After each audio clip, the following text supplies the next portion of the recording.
That's what you're talking about.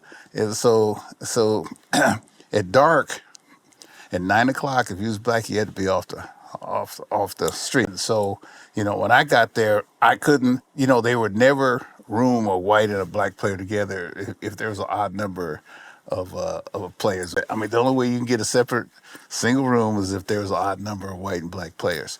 And so, there were times when they wouldn't rent to us in different places. Namely, they wouldn't rent to us in Florida. So we had to stay with a host family. They wouldn't rent to us in, Greenwood, South Carolina, when I was down there playing in '68.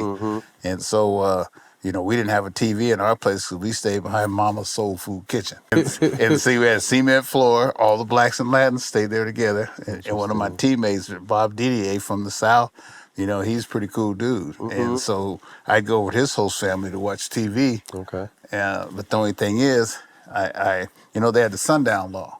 And I didn't know nothing about this sundown law. That's what you're talking about.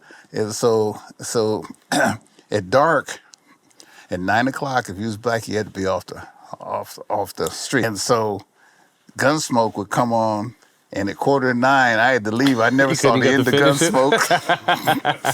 Next day, I'd ask Didier what happened.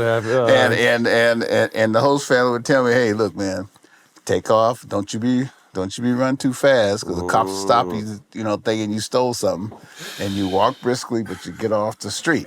And and there were times in Shreveport. There were times in Richmond, Virginia, when Ralph and I had to stay on second or third street. That at the motel where the numbers men, the pimps, the prostitutes, this was when everybody, did their business. But it made me grow up a lot.